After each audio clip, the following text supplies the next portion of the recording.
En agricultura es hora de Chile Público, el único programa 100% local y vecinal que llega a la vida cotidiana de las personas. El municipio es la institución más cercana a la comunidad y el encargado de resolver sus necesidades más urgentes. Chile Público, un programa realmente descentralizado. Conduce Jorge Andrés Pomar. Buenas noches, soy Natalia Aranguis y en representación de Jorge Pomar estoy aquí de nuevo tratando de ponerme en sus zapatos. Ya comenzamos Chile Público. Municipios por Chile, noticias realmente descentralizadas. Miskimicuy Restaurant, una aventura mágica al Perú, Monseñor Edwards 1739, esquina Príncipe de Gales, La Reina. www.miskimicuyres.cl. ¿Quieres mejorar la productividad y gestión de tu organización? NetCore es la solución tecnológica que transforma la gestión de recursos humanos, contabilidad y educación de instituciones públicas y privadas. NetCore. Escúchanos en nuestras redes sociales y el dial Santiago 92.1, Copiapó 101.3, Punta Arenas 98.7 FM.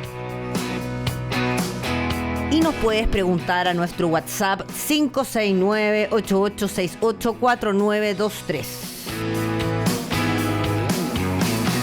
También nos puedes ver en www.radioagricultura.cl, en nuestro sitio de YouTube Live, en el canal 182 de Zapping TV y en el 143 de GTD.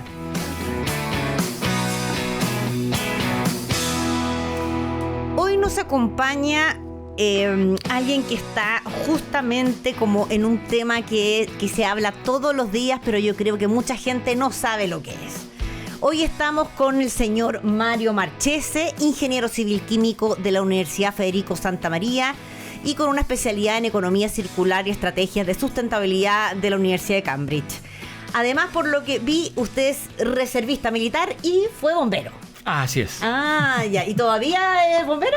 No, lamentablemente no. Por asuntos familiares y por, la verdad, por haberme mudado. Yo fui bombero en Viña muchos años y después en Chuquicamata. Y la verdad que hoy día el tiempo ya no da. Bueno, no le da el tiempo porque Mario es director del proyecto de hidrógeno verde y amoníaco HNH Energy en la región de Magallanes y la Antártica chilena. Y además recientemente asumió como nuevo presidente de la Asociación Gremial de Productores de Hidrógeno Verde de Magallanes. Entonces, aquí está Mario para contarnos esto del presidente Boric. Habla mucho de la estrategia de hidrógeno verde, pero nosotros queremos saber para qué se utiliza el hidrógeno y por qué es verde, pero ¿para por qué queremos producir hidrógeno? Sin duda. Primero que nada, muchísimas gracias por la invitación. Es un placer estar contigo y con tus auditores conversando de este tema que la verdad que efectivamente es apasionante. Yo creo que partamos de la base de que el mundo hoy día está sufriendo no solo viendo, estamos sufriendo los impactos del cambio climático. O sea, hoy día días más calurosos en Santiago. La semana pasada Mendoza superaba los 35 grados de temperatura, lo cual es absolutamente inusual para esta época. La Dana en Europa, que tiene los estragos que ha causado en Valencia sí, y las zonas cercanas. O sea, nadie puede negar que hoy día el clima ha cambiado, está cambiando y nos afecta a todos. Aquí no respeta fronteras, no respeta, y como alguien dijo por ahí, ¿qué nos importa lo que pasa en otros lugares del mundo si en Magallanes o en el extremo sur estamos bien? No estamos bien, la Antártida se está derritiendo, los glaciares se están retrocediendo, cada vez llueve menos, cada vez cae menos nieve. Así es que algo hay que hacer. Y en esa ruta, o en ese camino, es que se determinó de que el uso del hidrógeno o sus derivados como combustible es una alternativa atractiva, viable, tecnológicamente factible de utilizar como combustible para desplazar el uso de los combustibles fósiles, sobre todo en aquellas industrias que son intensivas en consumo de combustibles fósiles, como es la industria de la generación de energía y la industria marítima. Alguien dice, no, es que los autos a hidrógeno los autos a hidrógeno no son el problema de la contaminación. El uso del hidrógeno en camiones o en autos, sí, suena muy bien, pero no está por ahí la solución. O sea, no es, por ejemplo, pensando en los camiones de la minería. O sea, también. Pero si yo pienso en el bus de la calle, en el Transantiago, o en mi auto, todavía estamos lejos de que eso sea realmente una contribución a descarbonizar. ¿Y cómo ocupa la generación eléctrica el hidrógeno? Entonces, el hidrógeno, por varias razones. Una es, Europa se dio cuenta de su dependencia del gas ruso y a raíz de la guerra con Ucrania vieron mermada el suministro y se encontraron en una situación de vulnerabilidad que los obligó en cierta manera a identificar nuevos combustibles. El hidrógeno tiene la gran ventaja de que una vez combustionado produce vapor de agua. ¿Qué más limpio que eso? Y no es que sea verde el gas, le llamamos verde, o azul, o gris, o turquesa, dependiendo de la fuente de energía que yo utilice para generar o producir el hidrógeno. En el caso del verde es porque la fuente de energía es renovable.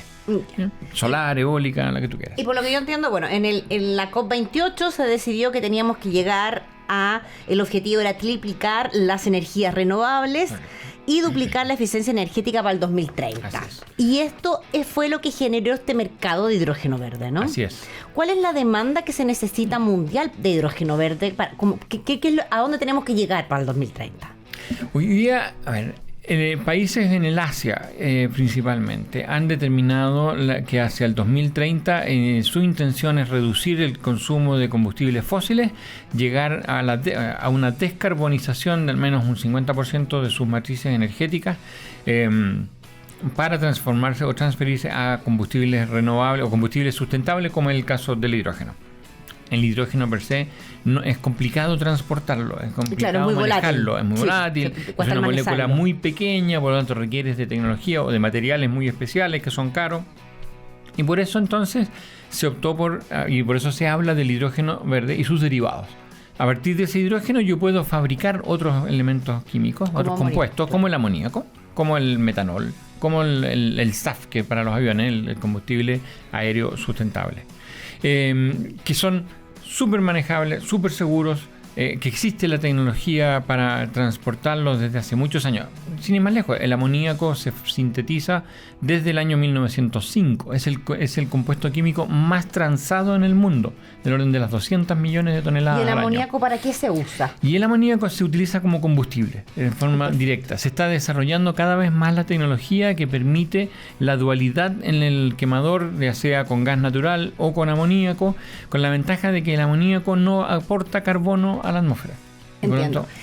Y también se usa como fertilizante, ¿no? Y también es la base del fertilizante. Hoy día, perfecto, de los 200 millones de toneladas que se producen al año, 70% va a la fabricación de fertilizantes y un 30% restante, casi todo, va a la fabricación de explosivos. O sea, para la minería, la construcción, Pero igual está muy relacionado con el agro, entonces. Está muy relacionado con el agro, mucho. Y ahora se le agrega a esa base de consumo la industria de la energía y la industria marítima. Perfecto. Sé que Magallanes... la estrategia de hidrógeno verde al final uno puede producir esta molécula con energía eólica o con solar o con biomasa. Correcto. Pero Magallanes tiene, por lo que estuve viendo, Magallanes tiene un factor de planta. Esto quiere decir que puede producir una energía eólica muchísimo mayor que otras jurisdicciones, y solamente es comparable con Groenlandia y el Cuerno de África. Claro, la competitividad del hidrógeno verde radica en cuán barato yo puedo generar energía. ¿Y somos más baratos? Y somos más baratos. O sea, Chile tiene una vez más privilegiado en recursos naturales, en la energía solar en el norte, la energía eólica en el sur, donde tenemos condiciones en tierra firme que son solo comparables con las plantas de generación mar afuera, que son carísimas, el famoso offshore, que es carísimo, que es difícil de implementar, y por lo tanto, teniendo esa ventaja, podemos disponer la posibilidad de instalar estos aerogeneradores en tierra firme, en áreas que están muy poco pobladas, donde no hay vegetación significativa, o sea, no hay árboles, por ejemplo. Entonces, tenemos la ventaja de poder generar con un factor de planta, vale decir, el porcentaje del tiempo en un año que yo puedo producir energía, en el caso de Magallanes llega del orden del 60%. Si uno compara con los parques eólicos en el norte de Chile, en el mejor de los casos tenemos entre 30 y 35%. Por lo tanto, produzco más energía mucho más barata. Perfecto. Y a ver, se escucha mucho, digamos, en el gobierno sobre la Estrategia Nacional de Hidrógeno Verde. Uh-huh. ¿Has visto tú un compromiso real por parte de las autoridades para poder impulsar tramitar los proyectos en Magallanes? Yo creo que sí, hay que reconocer, indistinto del pensamiento político, hay que reconocer que el gobierno y que esta es una política que ya trasciende a 3 gobiernos. En los cuales se ha mantenido esa idea de poder adoptar el hidrógeno como un combustible de transición dentro de la matriz energética. El gobierno los servicios de evaluación ambiental se han reforzado, el gobierno ha hecho o ha modificado políticas explícitas para poder facilitar la instalación de la industria, dando seguridad, dando certeza. Falta todavía por hacer, por supuesto, hay mucho que hacer. Recordemos que esta es una industria que se está instalando en el mundo. La minería durante los últimos 100 años ha venido evolucionando, ha hecho grandes inversiones para llegar a lo que es hoy día. Nosotros estamos pretendiendo pasar de la escala piloto a la escala de los gigavatios en 10 años. Entonces, no está ningún sistema administrativo, político está preparado para poder abordar un desafío de esa envergadura, como es adoptar políticas, reglamentaciones que permitan una implementación sustentable de esta nueva industria. ¿Y esta nueva industria no se ve o en qué porcentaje tú crees que se ve un poco complicada por la elección de Trump? Porque tiene incentivos como anti-incentivos para políticas verdes, llama al tema del hidrógeno verde como la estafa verde. ¿Cómo puede afectar esto al desarrollo global y a las iniciativas locales que tenemos de hidrógeno verde? Sí, indudablemente hay muchos, como les llamo yo, agoreros del desastre que publican y comentan de que esta industria es un fiasco, de que no es verdad. Y miraría simplemente los inversionistas que están apostando por la industria. Están las mayores empresas petroleras del mundo, está el gobierno saudita, está la Unión Europea en pleno abordando este tema. Entonces, no puede ser que las mayores industrias del mundo estén tan equivocadas, por un lado. Segundo, en el caso particular de Estados Unidos ha apostado por el hidrógeno azul, vale decir, a partir del gas natural con captura de carbono. Y ha desarrollado toda una industria en torno a eso que va a ser muy difícil de votar. O sea, el nivel de empleo, el nivel de desarrollo, aporte económico a la economía americana en general es demasiado significativo como para que para eliminar todos los incentivos y todas las políticas que Estados Unidos ya ha implementado para el desarrollo de esta industria. Por otro lado, y yendo un poco más a elucubrar un poco en torno a la gente que rodea al presidente Trump. Son gente que cree y que está trabajando en ideas y soluciones para combatir el cambio climático. Y es gente muy cercana a él, que esperamos que que van a tener algún grado de influencia de hacerlo ver que esto del cambio climático es una realidad y que ellos mismos están sufriendo. Los huracanes que han azotado Florida y los estados del sur de México, terribles. Nadie los puede desconocer. Que hoy día se habla de que ya la categoría 5 de huracanes no alcanza y que hay que poner una sexta, porque los vientos son cada vez más fuertes. Entonces, si eso no es una evidencia clara de que algo está pasando a nivel global con el clima, no sé qué más podemos hacer. Viendo esta gran industria que tú nombras, porque estamos hablando con Mario Marchese, que es el líder gremial de la Asociación de Hidrógeno Verde en Magallanes, y además es el director del proyecto de hidrógeno verde de HNH Energy, que es el primero que entró al CEA y tiene un valor de $11.000 millones. O sea, $11.000 millones. Es una cifra impresionante. Importante. Son 14 los proyectos que hay en Magallanes. Esto va a ser impulsar la municipalidad de San Gregorio, porque están todos por ahí por San Gregorio. Y todos estos tienen más o menos esta envergadura, unos más, unos menos, pero la mayoría deben ser por sobre los $8.000 millones. ¿Tú crees? Porque vino Liebrecht, que lo trajo Colbún hace unos meses, y él es un férreo opositor, digamos, del tema de hidrógeno verde, y indica que muchos proyectos de hidrógeno verde no se concretarán. ¿Cómo ves tú el avance de los proyectos de hidrógeno verde en Magallanes, en San Gregorio, y si tú crees que Liebrecht está en lo correcto o no? Yo sé que hay algunas cosas que tienen sentido, pero la verdad es que Chile, con todas las ventajas comparativas que tú mencionas, imagino que que se debiesen ver la luz estos proyectos. ¿Cómo va el tema del SEA? ¿Cómo ves tú la aprobación de estos proyectos y cuánto trabajo piensas que llevan a Magallanes? La declaración de Michael Birgwich, o sea, tiene él mucha razón. Esta no es la corta pluma suiza que resuelve todos los problemas de la humanidad en términos del cambio climático. Por otro lado, efectivamente, como en toda industria, muchas ideas parten en un comienzo evaluándose, estudiándose, y no todas llegan a la meta. Por razones técnicas, por razones económicas, por razones de viabilidad del negocio. No olvidemos que esto es un negocio y tiene que ser rentable, o los inversionistas, digamos, buscan lograr una cierta rentabilidad frente a sus inversiones. Por lo tanto, así como en la minería sabemos de muchos depósitos de minerales que están ahí, que nadie los toca, y dice, pero ¿cómo? Una mina de este tamaño tan grande con tantos recursos y no la han desarrollado. Porque no es negocio. Los inversionistas tienen metas, tienen métricas que exigen ciertos retornos, y si eso no se cumple, a otra cosa o en otra jurisdicción donde sus apuestas pueden tener mejor resultado. Y estamos frente a ese escenario. Hoy día la Asociación del Hidrógeno Verde y sus derivados de Magallanes tiene 7 miembros. Uno dirá que son poquitos. Lo que pasa es que la condición base para ser miembro de la asociación es que uno sea productor de hidrógeno, o de hidrógeno y sus derivados.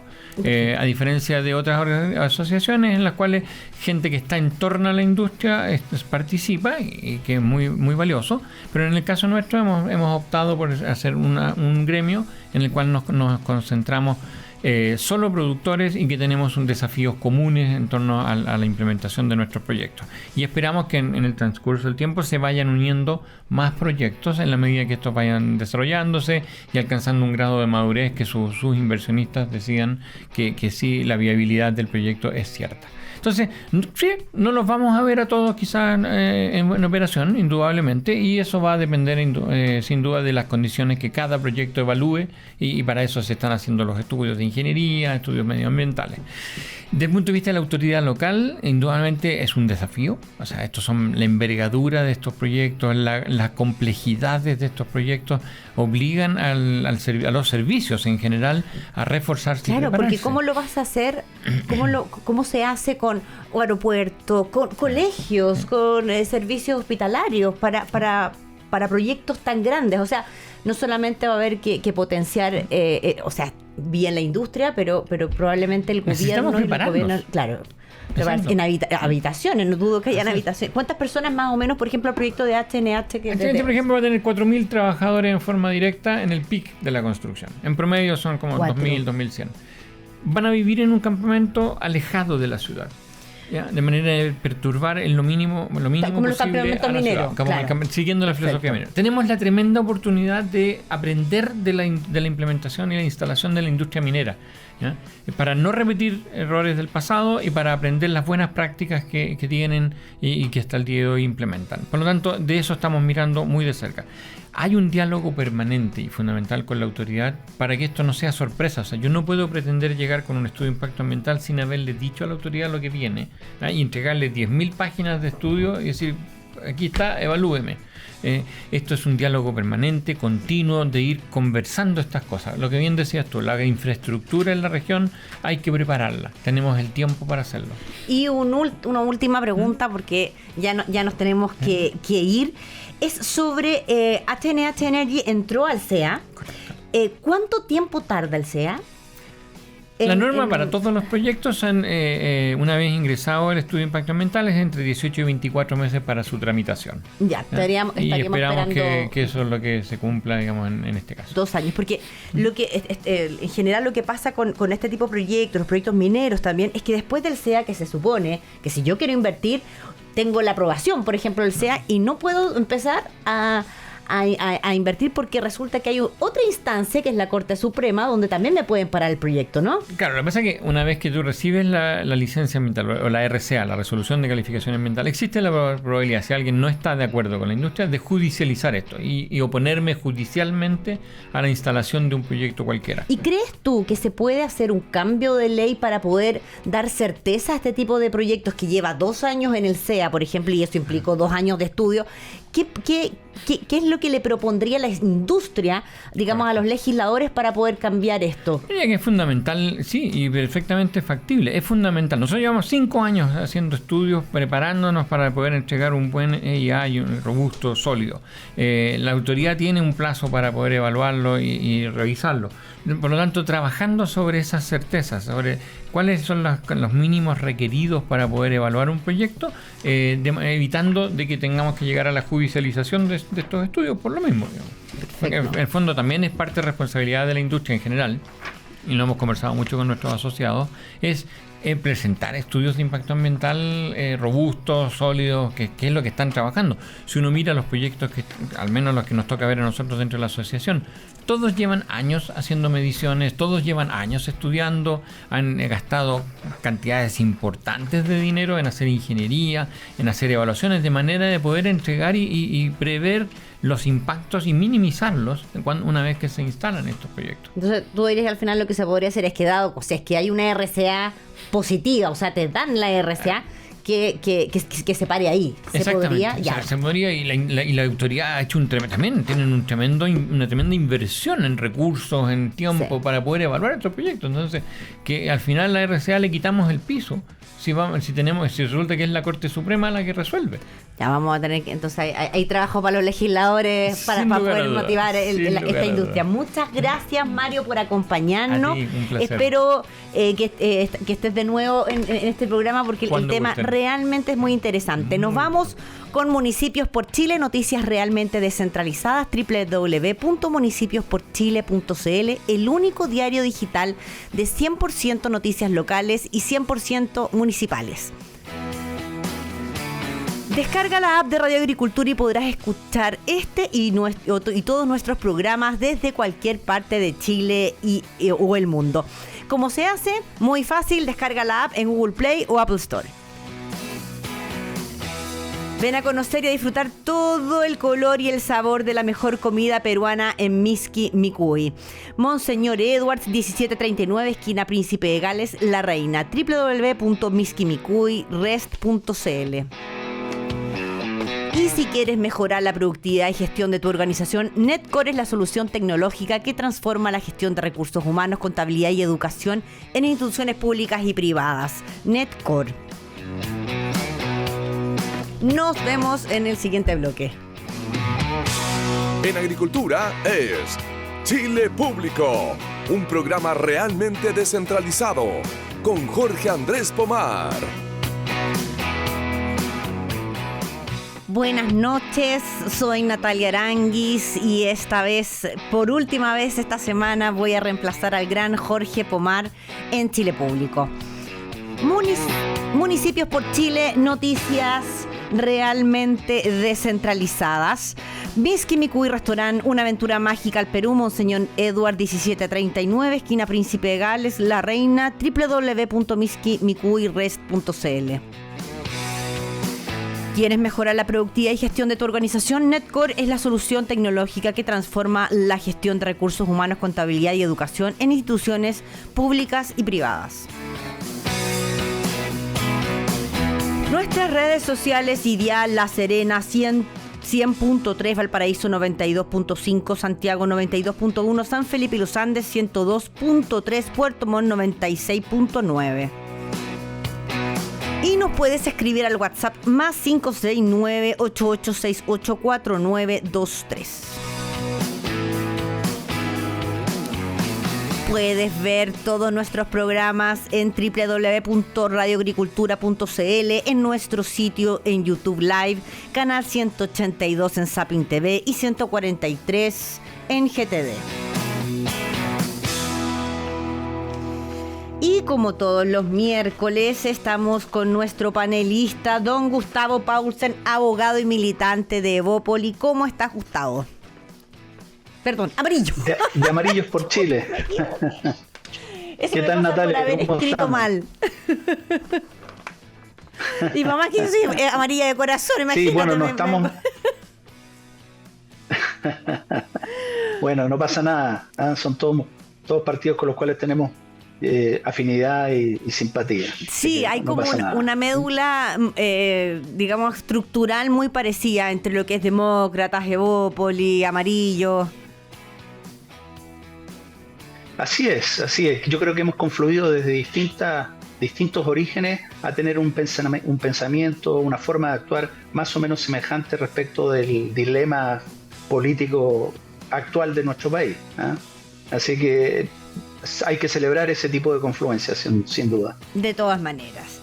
Bueno, entonces a lo nuestro, estuvimos la semana pasada viendo esta campaña entre Trump en Estados Unidos, donde Trump fue sin duda el ganador, pero por lejos ganó todo lo que pudo haber ganado.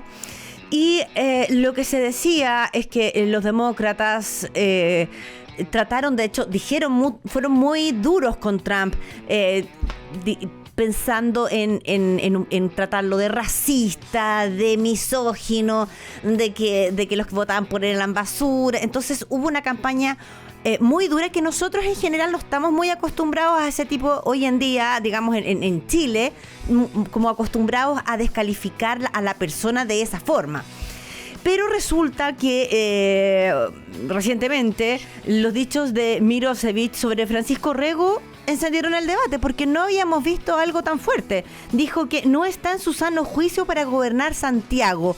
Cuéntame por favor tu visión, Gustavo. Bueno, a ver, yo creo que siempre la descalificación personal en política, como en cualquier otro ámbito, limita muy fuertemente las capacidades que esa conversación política que se da en lo político pueda producirse. Y en este caso, más allá de la opinión que uno tenga sobre cuál va a ser el voto que tiene que emitir la próxima semana o el 24 de noviembre, cuando son las elecciones de gobiernos regionales, lo cierto es que no se puede permitir caer en este tipo de descalificaciones, más todavía en el caso particular del ejemplo que tú das, cuando Vlado Mirosevic había planteado que no debía darse espacio precisamente para los ataques de odio en las campañas políticas. Y me parece que su descalificación sobrepasa los límites a los que estamos acostumbrados, y además me parece injusta, ¿no? Me parece que en esta campaña están un poco nerviosos los protagonistas o algunos de ellos y están cayendo en este espacio de la descalificación personal que a mi juicio no tiene cabida en esta contienda. Estamos ante dos candidatos que son muy distintos entre sí, pero que ambos tienen capacidades indudables para poder desempeñar el cargo al cual postulan, y en último término han tenido en la primera vuelta un importante respaldo ciudadano que por lo menos demuestra que hay un grupo significativo de santiaguinos y santiaguinas que están disponibles a apoyar una de estas dos alternativas. Así que me parece que las descalificaciones personales en esto no deberían tener. ¿Y a qué atribuyes este cambio de discurso? Bueno, estamos acostumbrados realmente a que se den cambios de discurso, pero este fue bastante rápido también y bastante brutal por el del diputado Mirosevic. ¿Tú crees a qué responde? ¿Al susto? Bueno, yo creo que responde obviamente a una preocupación. Esta segunda vuelta de gobernadores regionales que se da en varias regiones del país, y en todas ellas se ha transformado en una especie de plebiscito respecto del gobierno, indudablemente, más allá de que cada una de ellas tiene particularidades y cada una de las personas que compiten por el cargo de gobernador regional tienen características distintas y énfasis, prioridades también disímiles. Lo cierto es que los chilenos y las campañas que están derivando a eso van a evaluar también la posición que tienen frente al gobierno. Y como la posición del gobierno es muy débil, porque la verdad de las cosas es que todas las encuestas indican que la parte de los chilenos tienen una opinión negativa respecto de cómo está funcionando nuestro gobierno. Y tiene una posición muy positiva respecto a la visión de Bukele. A la elección de gobernadores. Porque las últimas encuestas, claro, buscan un líder como Bukele, es impresionante. Claro, porque yo creo que las debilidades que nosotros tenemos actualmente en los liderazgos políticos en nuestro país hacen que la gente busque refugio en personalidades fuertes, en personalidades que actúan con determinación frente a los problemas que preocupan a la gente, y por eso esas figuras como Bukele y también en cierto grado también Trump revelan esa faceta que hoy día está premiando la adhesión ciudadana. Ahora, no todos quienes dicen ser Bukele o dicen ser Trump terminan siendo lo que declaran ser, ¿eh? Por eso hay que tener bastante cuidado a la hora de tratar de extrapolar visiones o protagonismos o personajes políticos que se dan en otros países a nuestra realidad local. Nosotros tenemos que buscar liderazgos que sean coincidentes con el contexto determinado que tiene nuestro país. Y tú mencionaste al presidente Trump. ¿Cómo crees tú que va a ser su relación con América Latina, teniendo en cuenta que él tiene un gran problema con la migración, bueno, al igual que nosotros? ¿Cómo crees tú que va a ser esta relación? ¿Va a ser realmente un muro con América Latina? ¿Cómo crees que va a ser? Va a ser todo, pensando también en los dichos del embajador actual de Chile en Estados Unidos. ¿Cómo ves tú estos puentes? Bueno, yo creo que primero hay que observar que la relación de Estados Unidos con América Latina no es exactamente la misma que de América Latina con Estados Unidos. Nosotros en América Latina tenemos múltiples realidades y enfoques políticos muy distintos unos de otros de cómo relacionarnos con Norteamérica y en particular con Estados Unidos, que reflejan nuestras propias idiosincrasias, pero también nuestras propias debilidades, nuestras propias incapacidades para hacer una política de América Latina coherente y unida. Así que no es la visión que nosotros tengamos como latinoamericanos respecto de Estados Unidos, es mucho más difícil de amalgamar que la que tiene Estados Unidos sobre nosotros.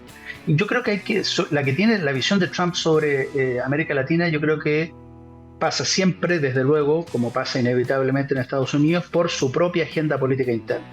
Y tú señalaste ahí un aspecto muy importante que es la migración. Hoy día Estados Unidos está con un tema que fue de primerísima línea durante toda la campaña, ¿no es cierto? ¿Qué hacer con la migración ilegal, con la migración descontrolada que también está sufriendo Estados Unidos? Entonces, este es un problema interno que va a tener obviamente consecuencias también en la política exterior de Estados Unidos con nuestro continente, también los temas de seguridad, de drogas.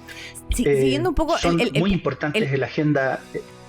El punto que tú tocabas sobre el tema migratorio, sobre el tema migratorio, los parlamentarios llaman a fortalecer las Fuerzas Armadas tras los dichos de Iturriaga sobre el financiamiento de los soldados, donde menos de un 30% del presupuesto alcanza para el financiamiento de los soldados, y son justamente ellos los que están ayudando a evitar más migración irregular. Cuéntame un poco tu opinión sobre qué es lo que se debe hacer y cómo atender este llamado del general Iturriaga.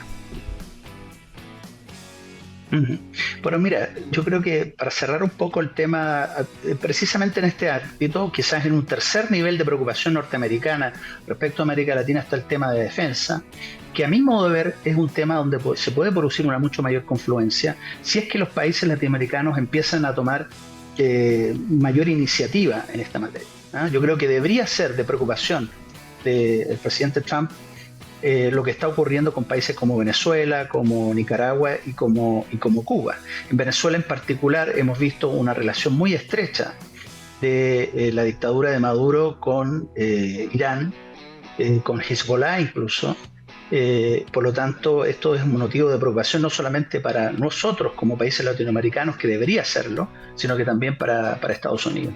Y en ese contexto, además, de un conflicto internacional que se acrecienta, y donde las Fuerzas Armadas además asumen nuevos roles, como por ejemplo la protección de las fronteras, no ya de un enemigo externo militarizado, sino que de una migración relativamente descontrolada, obviamente requiere el respaldo y el apoyo que le tiene que brindar el país en su conjunto de la manera más profunda posible. Y por lo tanto no puede ser que tengamos estos problemas de financiamiento para los servicios esenciales que debe tener nuestro ejército y en general nuestras Fuerzas Armadas. Tenemos que obviamente brindarles todo nuestro apoyo. Pero te quería hacer un último comentario que yo creo que es relevante sobre la situación de Estados Unidos, que una de las sorpresas de la elección, además del triunfo arrollador de Donald Trump, fue el voto latino, el voto hispánico, como él mismo preguntó en una ceremonia, el voto de los hispanos en Norteamérica fue mayoritariamente para Donald Trump, porque él logró establecer un vínculo con ese mundo mucho más profundo y mucho más asociado a las prioridades que ese mundo tiene que el que estaban ofreciendo los demócratas. Así que yo tengo la esperanza de que más allá de algunos ajustes, por ejemplo el tema de la visa waiver y otros temas que nos preocupan, el gobierno Trump pueda producir un nuevo tipo de relación con América Latina, aprovechando que hoy día en Estados Unidos un porcentaje muy significativo de la población son de origen hispánico, son de origen latinoamericano, y por lo tanto la preocupación por la democracia en América Latina debiese ser también una preocupación del gobierno norteamericano.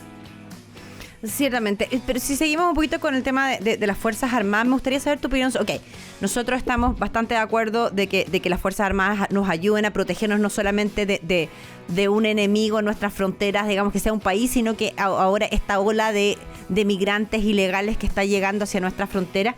Pero mi pregunta es, ¿qué tan convencido estás tú de utilizar nuestras Fuerzas Armadas ya para luchar contra una delincuencia que no solamente en Chile está desatada, sino que también en Latinoamérica? De hecho, el Fondo Monetario Internacional y el Banco Interamericano de Desarrollo advirtieron que la delincuencia y la inseguridad representan importantes barreras para el crecimiento en Latinoamérica y que toda la región ha perdido más o menos un 3% del PIB por culpa de estos sucesos, o sea, de este comportamiento delictual que hay hoy en día en Latinoamérica de crimen organizado. Porque se gasta más, hay mucho más gasto público en prevenir este tipo de crímenes. Cuéntame, ¿cuál es tu visión y cuáles son los pros y los contras que tú ves de utilizar a las Fuerzas Armadas en cuidar el orden público, que hasta el día de hoy nosotros estamos acostumbrados a ver a Carabineros de Chile y a la PDI? Mira, yo creo que lo más importante en este tema, más allá de los slogans y las frases rimbombantes y ciertas instituciones que a veces se utilizan más como lugares comunes para cuidar los intereses propios, creo que manteniéndonos siempre dentro del Estado de Derecho, las sociedades modernas no pueden prescindir de ningún recurso que pueda servir para lograr los objetivos que las democracias y los estados de derecho buscan. Y por lo tanto, el utilizar nuestras Fuerzas Armadas para combatir la delincuencia, sobre todo el crimen organizado, o como hablábamos recién, la migración descontrolada e ilegal, me parece absolutamente razonable. No deberían por qué nosotros autoimponernos límites que no sean los que nos da el derecho, lo que nos da la ley y lo que nos da el ejercicio racional de la utilización de los recursos de los que disponemos. Ahora, naturalmente este recurso debe ser utilizado con mucho cuidado, en colaboración conjuntamente con otras instituciones que el Estado tiene para combatir precisamente estos flagelos, y comprometiendo, ojalá del mejor modo posible, a toda la sociedad en la lucha contra hoy día los graves peligros que nos ocasiona, sobre todo el crimen organizado, que está también detrás de gran parte de la migración ilegal que hoy día estamos teniendo. Ese es el peligro. Aquí nosotros tuvimos un caso terrible, como fue el homicidio del militar venezolano Ronald Ojeda, que en sí mismo demuestra cómo poderes extranjeros vinculados con el crimen organizado pueden introducirse en nuestro país y realizar crímenes atroces como este que tuvimos en Chile, y que por el momento se mantiene en la impunidad. Eso es inadmisible para un Estado democrático, y por lo tanto debemos utilizar, como te señalaba, todos los recursos disponibles, incluido nuestras Fuerzas Armadas, para combatir estos flagelos que hoy día nos afectan. Muchas gracias, Gustavo. Como siempre, tu análisis político nos ilumina los días miércoles. Espero que estés muy bien. Muchas gracias por habernos acompañado en Chile Público, Municipios por Chile, noticias realmente descentralizadas. Mixqui Micuy Restaurant, una aventura mágica al Perú. Monseñor Edward 1739. Y si quieres mejorar la productividad y gestión de tu organización, Netcore te simplifica la vida en tu empresa. Gracias, Gustavo, como siempre. Muchas gracias, Natalia. Bueno, muy buenas noches. Gracias, Lucho, también por ayudarnos en todo el programa. Te pasaste. Hasta luego. Fue un gusto haber estado con ustedes. En Agricultura fue Chile Público, un programa realmente descentralizado. Conducción, Jorge Andrés Pomar.